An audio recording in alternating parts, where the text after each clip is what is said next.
नमस्ते दोस्तों, कल्पना कीजिए अंतरिक्ष के उस गहरे अंधेरे की जहां चारों ओर सन्नाटा है। उसी अंधेरे के बीच एक छोटा सा नीला ग्रह चमक रहा है। ये हमारी पृथ्वी है। आज हम जिस धरती पर खड़े हैं उसका इतिहास 4.5 अरब साल पुराना है। ये कहानी शुरू होती है अंतरिक्ष की धूल और आग के गोलों से, जहां से पहाड़ों और समुद्रों का जन्म हुआ। हमने देखा कि कैसे यहाँ जीवन की पहली हलचल शुरू हुई, बड़े बड़े डायनासोर आए और फिर अंत में हम इंसान आए। आज इस डॉक्यूमेंट्री में हम पृथ्वी के जन्म से लेकर उसके भविष्य तक की एक शानदार यात्रा पर निकलेंगे। हम जानेंगे कि ये नीला ग्रह कैसे बना, यहाँ जीवन कैसे पनपा और आज हमारी क्या जिम्मेदारी है। वीडियो शुरू करने से पहले अगर आप ब्रह्मांड के ऐसे ही रोमांचक सच जानना चाहते हैं तो हमारे चैनल फैक्ट यूनिवर्स हिंदी को अभी सब्सक्राइब करें और बेल आइकन दबाना न भूलें।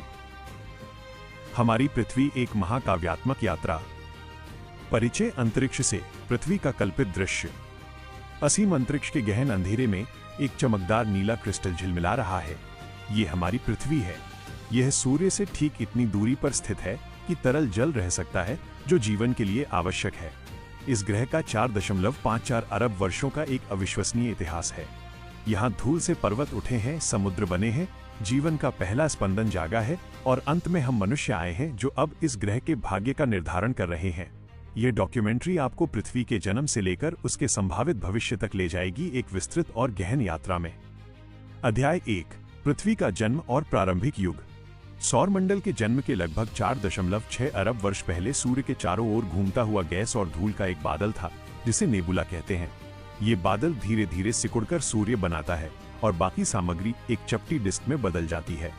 इस प्रोटोप्लैनेटरी डिस्क में असंख्य धूल के कण आपस में टकराकर छोटे छोटे पत्थरों में जम जाते हैं। इन्हें प्लैनेटेसिमल कहते हैं। लाखों वर्षों तक ये प्लैनेटेसिमल बड़े पिंडों से टकराकर एकजुट होते जाते हैं और ये प्रक्रिया एक्रीशन कहलाती है। अंत में एक गर्म और पिघले हुए ग्रह का जन्म होता है।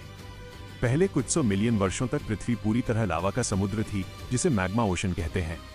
भयंकर गर्मी में धातु तत्व ग्रह के केंद्र में डूबकर कोर बनाते हैं, जबकि हल्के तत्व ऊपर उठकर क्रस्ट बनाते हैं। इस प्रक्रिया को प्लैनेटरी डिफरेंशिएशन कहते हैं। इस समय एक नाटकीय घटना होती है। वैज्ञानिकों की थिया परिकल्पना के अनुसार मंगल ग्रह के आकार का एक प्रोटोप्लैनेट, जिसका नाम थिया था, पृथ्वी से भयंकर टक्कर करता है। इस विशाल धक्के से पृथ्वी की बाहरी परत का बड़ा हिस्सा अंतरिक्ष में उछल जाता है। ये मलबा धीरे धीरे एकजुट होकर हमारा चंद्रमा बनाता है। चंद्रमा का गुरुत्वाकर्षण पृथ्वी के घूर्णन अक्ष को स्थिर रखता है, जो मौसम चक्र के लिए अत्यंत महत्वपूर्ण है। इसके अलावा चंद्रमा ज्वार भाटा पैदा करता है, जिसने प्रारंभिक जीवन के विकास में मदद की मानी जाती है। प्रारंभ में पृथ्वी पर भारी उल्कापात हुए, जिन्हें लेट हैवी बॉम्बार्डमेंट कहते हैं। इन उल्काओं के साथ जल और जैविक यौगिक आए, जो बाद में जीवन के घटक बने। अध्याय 2, पृथ्वी की भूविज्ञान और संरचना। पृथ्वी के ठंडा होने के साथ उसकी ऊपरी परत कठोर होकर क्रस्ट बनाती है। पृथ्वी की आंतरिक संरचना 4 मुख्य परतों में विभाजित है। आंतरिक कोर जो ठोस लोहा निकल है, बाहरी कोर जो तरल लोहा निकल है और चुंबकीय क्षेत्र उत्पन्न करता है, मेंटल जो आधा पिघली चट्टान है और क्रस्ट जो पतली बाहरी परत है। प्लेट टेक्टोनिक्स पृथ्वी की सबसे अनोखी विशेषता है। मेंटल की तापीय संवहन धाराओं के कारण क्रस्ट की विशाल प्लेटें धीरे धीरे खिसकती रहती हैं। इससे महादेशीय टक्कर में हिमालय जैसी पर्वत श्रृंखलाएं उठी और सबडक्शन में ज्वालामुखी और भूकंप होते हैं। पृथ्वी ही एकमात्र ग्रह है जहां सक्रिय प्लेट टेक्टोनिक्स है, जो कार्बन चक्र को नियंत्रित कर जलवायु को स्थिर रखता है। पृथ्वी की 71% सतह जल से ढकी है। समुद्र की औसत गहराई लगभग 4 किलोमीटर है। Hydrothermal vent, great barrier reef, Mariana trench ये पृथ्वी की विविधता के उदाहरण हैं। अध्याय 3, जीवन का उद्भव और विकास का लंबा इतिहास। लगभग 3.8 से 4.1 अरब वर्ष पहले पृथ्वी के समुद्र में जीवन का पहला उद्भव हुआ। वैज्ञानिक मानते हैं कि हाइड्रोथर्मल वेंट या उथले तालाबों में जैविक अणुओं से स्व प्रतिकृति करने वाले आरएनए अणु बने। पहले जीव एक कोशीय प्रोकैरियोट थे, जैसे आर्किया और बैक्टीरिया। लगभग 2.4 अरब वर्ष पहले साइनोबैक्टीरिया ने प्रकाश संश्लेषण शुरू कर ऑक्सीजन उत्पन्न किया। इसे ग्रेट ऑक्सीडेशन इवेंट कहते हैं। इससे वायुमंडल में ऑक्सीजन बढ़ी, जो कई एनाएरोबिक जीवों को विलुप्त कर देती है, लेकिन यूकैरियोटिक जीवन का मार्ग खोलती है। कैम्ब्रियन विस्फोट एक क्रांति था। अचानक विभिन्न फाइलम के प्राणी दिखाई दिए, जैसे ट्राइलोबाइट और एनोमालोकारिस। इसके बाद डिवोनियन युग में मछली से उभयचर, कार्बोनिफेरस में विशाल जंगल और उभयचर से सरीसृप विकसित हुए। पर्मियन ट्राइसिक विलुप्ति पृथ्वी की सबसे भयावह घटना थी, जिसमें 96% समुद्री प्रजातियां विलुप्त हो गईं।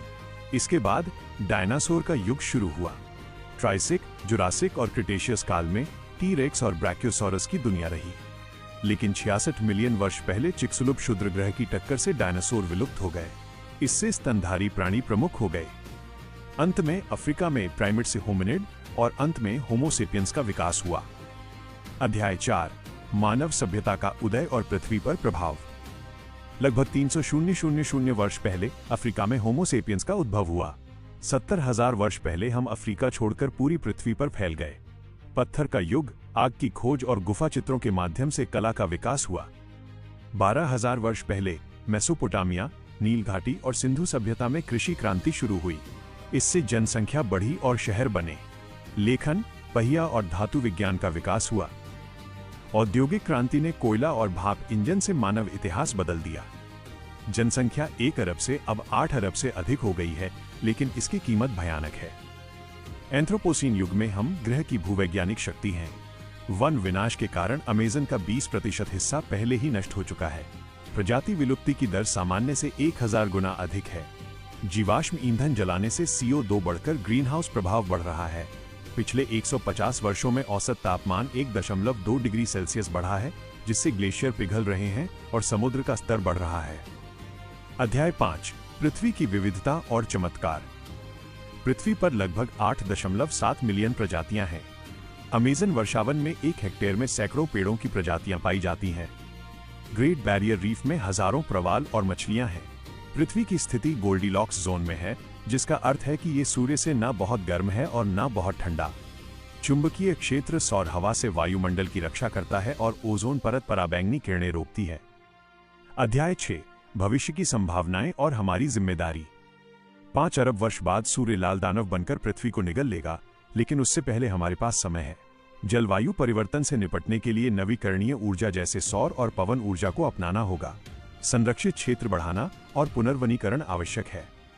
अंतरिक्ष अन्वेषण के माध्यम से हम नए ग्रहों की खोज कर रहे हैं, लेकिन पहले इस ग्रह को बचाना होगा। सतत विकास और जनसंख्या नियंत्रण ही सही रास्ता है। उपसंहार। पृथ्वी एक चमत्कारी ग्रह है और अंतरिक्ष में अब तक जीवन का एकमात्र ज्ञात निवास है। इसकी सुंदरता, विविधता और इतिहास हमें प्रेरित करता है। हम मनुष्य अब इसके संरक्षक हैं। हमारी बुद्धि और सहानुभूति से हम इस नीले ग्रह को भविष्य के लिए संरक्षित कर सकते हैं, क्योंकि अंतरिक्ष की विशालता में ऐसा एक और घर हमने अभी तक नहीं पाया है। ये हमारी पृथ्वी है। ये हमारा एकमात्र घर है। ये हमारी कहानी है और इसका अंत हम ही लिखेंगे।